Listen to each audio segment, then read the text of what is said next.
Méditation du 18 décembre, un appel à la sainteté. Si vous invoquez comme Père celui qui juge selon l'œuvre de chacun, sans acception de personne, conduisez-vous avec crainte pendant le temps de votre pèlerinage. 1 Pierre 1, le verset 17 dans la version Louis II. Le passage biblique de 1 Pierre 1, le verset 13 à 17, nous invite à pratiquer un christianisme vivant en 5 étapes. Premièrement, préparer notre esprit à l'action et exclure tout ce qui est impur. Deuxièmement, avoir la maîtrise de soi. Troisièmement, garder vivant l'espoir de la rédemption finale lors de la seconde venue de Jésus. Quatrièmement, être obéissant en rejetant tout ce qui est contraire à la volonté de Dieu. Cinquièmement, être saint en toutes circonstances. Pierre décrit une relation père-fils au verset 13 à 16, mais introduit l'idée d'un père juge au verset 17. Il n'y a aucune raison d'avoir peur du juge et de son jugement, car le juge est votre père. Vivez la vie dans une sainte révérence, non par peur du juge, mais par respect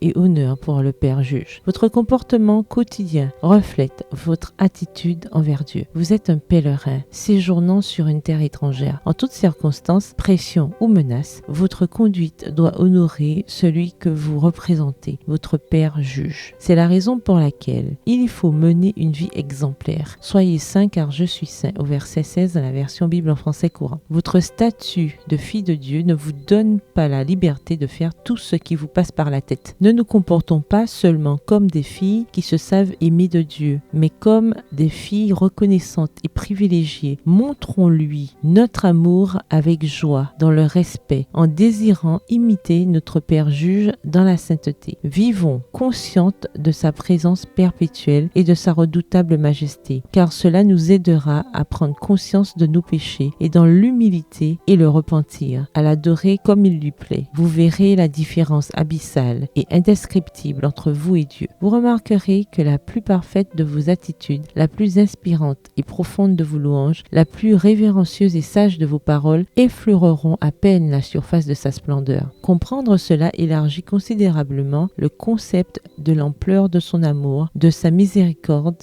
et de sa grâce infinie. Quelle que soit la sainteté que nous prétendons posséder, si nous ne faisons pas la véritable confession de Pierre, éloigne-toi de moi, parce que je suis un homme pécheur, Luc 5, le verset 8, c'est une sainteté qui n'existe que dans notre imagination. La sainteté devant Dieu a été le trait dominant de la vie du Rédempteur sur la terre, et sa volonté est que cette vertu se manifeste également dans la vie de ses disciples. Texte tiré du livre Conseil à l'économe au chapitre 29 à la page 149, livre écrit par Ellen G. White. Faites aujourd'hui l'expérience de la sainteté. Bonne journée, que l'Éternel vous bénisse.